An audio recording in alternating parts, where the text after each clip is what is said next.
Okay, in beginning also we talked कि ये जो स्टोरी है स्विमिंग लेसन, इसमें there is this detailed description, the hint, the suggestion towards the problems of adjustment and acceptability.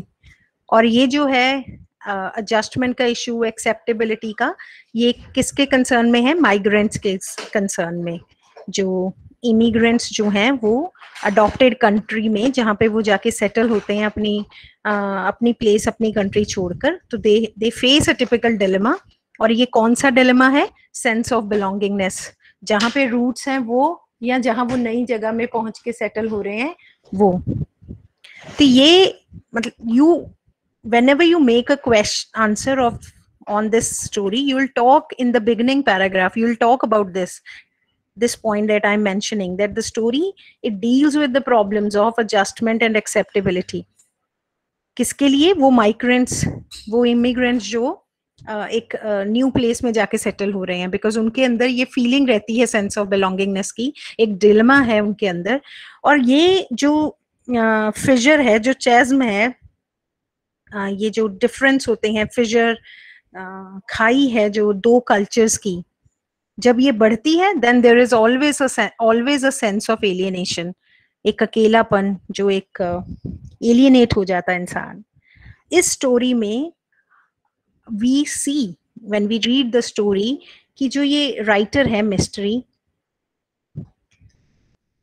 ये portray कर रहे हैं एक इस किस्म की एग्जिस्टेंस उन इमिग्रेंट्स की जो बहुत ही सुपरफिशियल है. कौन से इमिग्रेंट्स हैं ये? कर्सी जैसे जो कनाडा में रह रहे हैं without actually knowing the Canadians.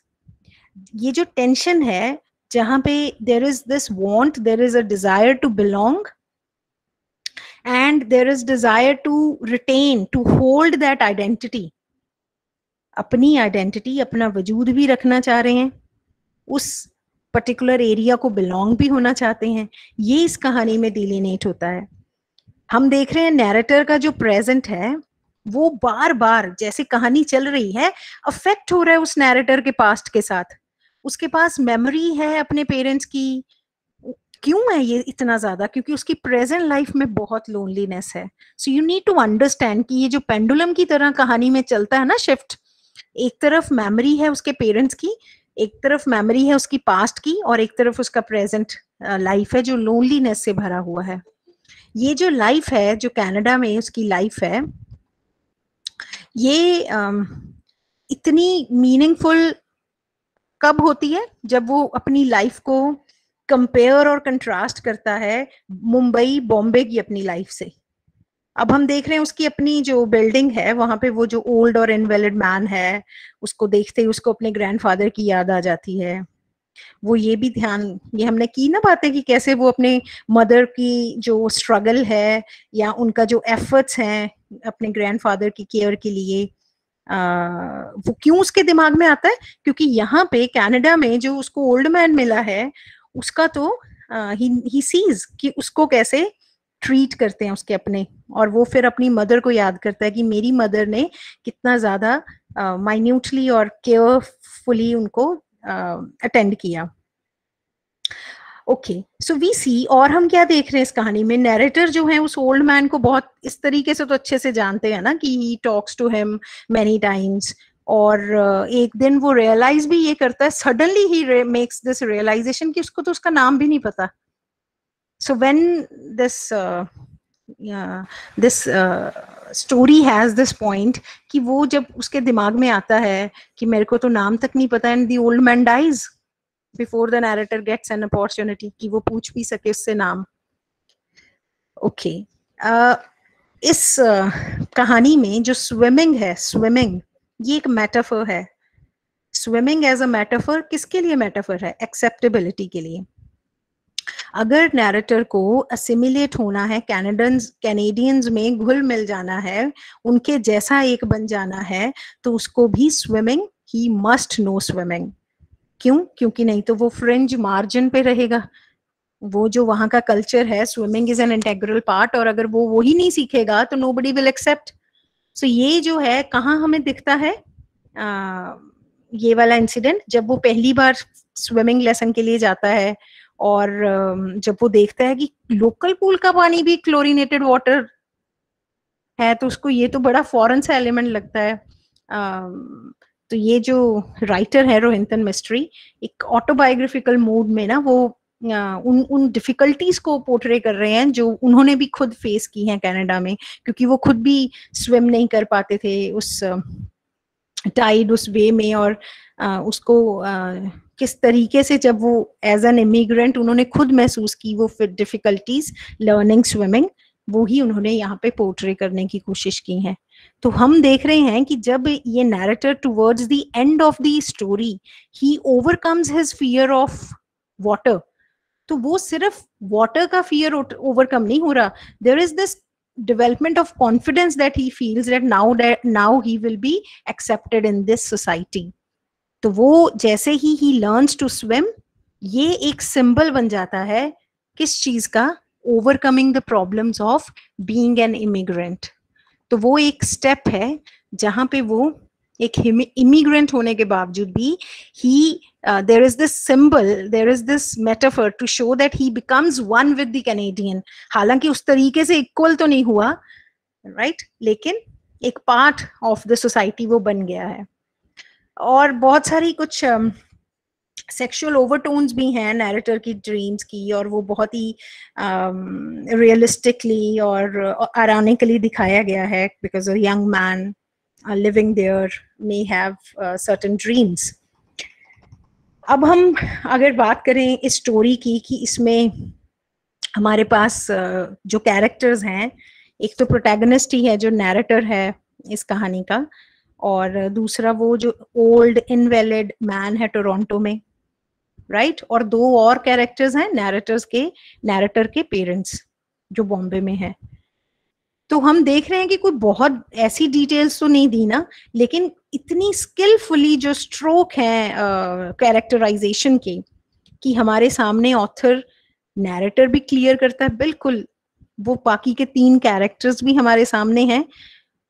और जब हम इन चारों कैरेक्टर्स को, स्पेशली जब हम वो ओल्ड इनवैलिड मैन है टोरंटो में और जो उसके पेरेंट्स हैं बॉम्बे में, इनको जब हम समझते हैं, इनकी एक्टिविटीज और इनके एक्शंस, तो हमें नैरेटर की भी समझ आती है। पेरेंट्स के जो रिएक्शंस हैं, जो कमेंट्स हैं, उनको जब हम एज अ रीडर देखते हैं तो वी अंडरस्टैंड उनका एटीट्यूड, उनके प्रेफरेंसेस, साथ ही साथ वी अंडरस्टैंड द नैरेटर। तो हम देख रहे हैं कि जो एक नॉर्मली कहानियों में क्या होता है, जो नैरेटर होता है ना, उसका एक एश्योरेंस, एक होल्ड होता है। यहाँ पे नैरेटर के पास एश्योरेंस नहीं है, वो एक टिपिकल इमिग्रेंट की पर्सपेक्टिव है हमारे सामने। ऐसा इमिग्रेंट जो नई जगह पे ना ऐसे है जैसे कोई पजल आ गई है, क्योंकि वो नई सोसाइटी है ना, नया कल्चर है, नया वर्ल्ड है, और वो एक मेज की तरह ना, एक पजल की तरह, एक रहस्य की तरह, एक ऐसा रिगमरोल है जिसमें वो कुछ ढूंढ रहा है, द मीनिंग, द सब्सटेंस। तो अगर जब आप ऐसे एज अ रीडर देखते हैं तो ओपिनियन का डिफरेंस तो है पेरेंट्स के अप्रोच में, पेरेंट्स का अप्रोच अपने सन जो नैरेटर है ना, तो हम देख रहे हैं कि उनके पेरेंट्स के भी कुछ ट्रेट्स हमारे सामने आते हैं, क्योंकि फादर जो है कैसे वो हमेशा थियोराइज करता है, कैसे वो अपनी ओपिनियन के लिए बहुत श्योर है, इतना श्योर है अपनी बातों में कि वो कई बार लेटर्स को, जैसे उसकी नैरेटर की मदर इतनी एक्साइटमेंट में पढ़ती है चिट्ठियों को जो नैरेटर लिखते हैं, फादर तो बिल्कुल श्योर है कि मैं तो I don't look forward to the letters, क्योंकि उनमें तो कुछ रिवील होना ही नहीं है कि नैरेटर किस किस्म की लाइफ जी रहा है। नैरेटर अब टोरंटो में है तो he does not talk about the life that he is leading, लेकिन फिर भी एज अ फादर क्यूरियस बहुत है वो, एंग्शियस बहुत है। और ये क्यूरियस और एंग्शियस वो किसके लिए है, always ready to give advice to his son. Mother कैसी दिखाई है, वेरी सेंटिमेंटल, मोर कंसर्न्ड, जैसे एक मदर होती है, फुल पूरी तरीके से effusive with the love for her son. क्योंकि हम देख रहे हैं कि जब भी लेटर्स आती हैं, it is only the mother who writes back to the son. वो कैसे अप्रिशिएट करती है स्टोरीज को, और वो हैप्पी है कि उसको, मेरे बेटे को याद है मुंबई बॉम्बे की वो दिन। और वी सी कि जो फादर है वो शुरुआत में थोड़ा डाउट से भरा हुआ है, स्केप्टिकल है अपने बेटे की एबिलिटी को लेके, लेकिन जैसे जैसे कहानी बढ़ती है और बिल्कुल towards the end of the society, sorry towards the end of the story, हम देख रहे हैं कि जो फादर है ना, he feels proud of his son's achievement. किस बात की उसको खुशी है? That wow, my son has become a writer. ये एक इंटरेस्टिंग ऑब्जर्वेशन है कि जब वो पूरी बुक रीड कर देते हैं, जो कर्सी ने, नैरेटर ने भेजी है अपने पेरेंट्स को, तो उनको लगता है कि इस बुक को पढ़ के हमने बेटे को बहुत अच्छे से समझा है। समटाइम्स इट हैपन्स ना, बच्चे जो हैं, चाहे वो बड़े हैं छोटे हैं, वो पेरेंट्स से इतना ओपनली अपना जो डायलॉग है, एक डिस्कोर्स वैसा डेवलप नहीं कर पाते। तो हम देख रहे हैं कि ये जो स्टोरी है ना, इसमें जो पेरेंट्स के कमेंट्स हैं वो भी कॉम्प्लीमेंट करते हैं जो नैरेटर के लिए हमारी एज अ रीडर अंडरस्टैंडिंग है, क्योंकि नैरेटर खुद स्ट्रगल कर रहा है एक नए कल्चर में अपने आप को स्टेब्लिश करने में, क्योंकि वो कल्चर नया है, सोसाइटी नहीं है और कंट्री नहीं है। So we see that mystery as a writer Rohinton has given us a portrait of not only an immigrant who is struggling, but एक writer जो struggle कर रहा है। तो इस लिहाज से हम ये देख सकते हैं कि ये स्टोरी बहुत ऑटोबायोग्राफिकल है। ओके, अब हम देखें इस स्टोरी में कि जो ये स्टोरी है स्विमिंग लेसन्स, ये कंप्लीटली एक बहुत close first person narrative form में है।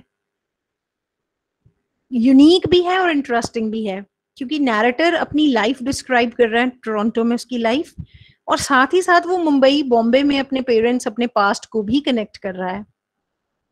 तो जो नरेशन है स्टोरी की, हमने जैसे पहले भी बात की है कि वो बैक एंड फोर्थ चलती है टाइम और स्पेस में, है ना। तो उसके जो पेरेंट्स की लाइफ है बॉम्बे में, और उनका जो रिएक्शन है, उनकी जो उम्मीदें हैं, एक्सपेक्टेशंस हैं, वो सब टोरंटो की उसकी लाइफ का जो नरेशन चल रहा है उसी में इंटरसेक्ट करती हैं। तो ये जो कहानी है, ये अगर हम इसके नैरेटिव टेक्निक की बात करें तो ये कहाँ घूमती, कहाँ है? Present life, memories of the past, इन्हीं में घूमती है वो। तो जब वो देखता है उस सिक मैन को बिल्डिंग में, तो उसको अपने सिक ग्रैंडफादर बॉम्बे में जो है थे उनकी याद आती है, उनको फिर साथ साथ वो अपनी मदर को याद करते हैं। तो इतना जब ये सब चल रहा है, थिंग्स बिकम कॉम्प्लिकेटेड, कि वो याद करता है कि कितने मेरे फादर ग्रैंडफादर बीमार हो गए थे और he had to be taken to the hospital.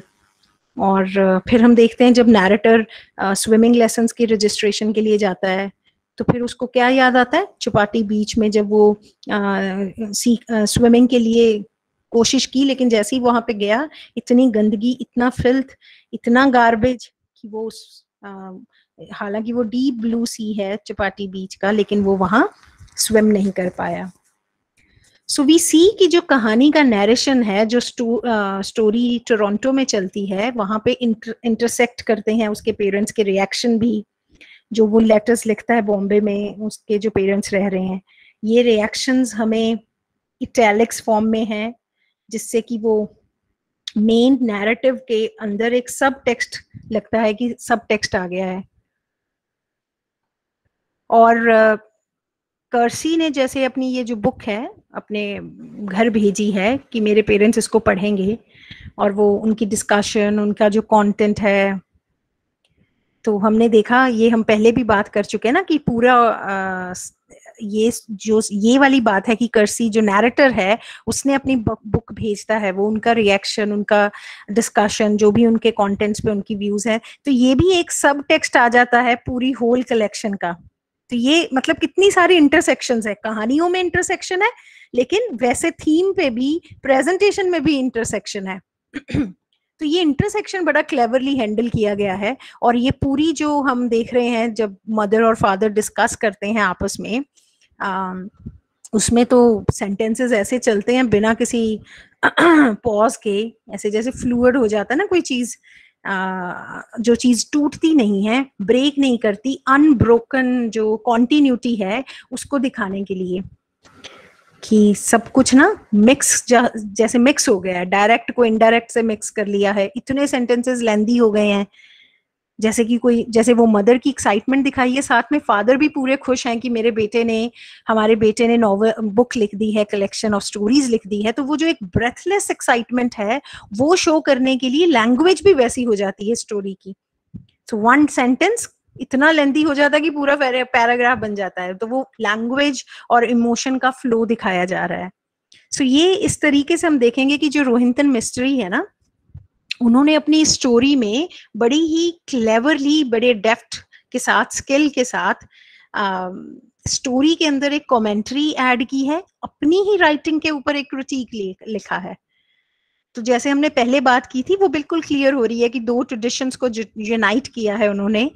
वो कंजर्वेटिव सेमी ऑटोबायोग्राफिकल मोड है जो, जहाँ पे सिर्फ स्टोरीज जो होती हैं चाइल्डहुड की उनको कनेक्ट किया जाता है, राइट। लेकिन साथ में यहाँ तो एक न्यूअर सेल्फ रिफ्लेक्सिव मोड है जहाँ पे जो कहानी है वो एक किस्म से कहानी अपने ऊपर ही कमेंट कर रही है।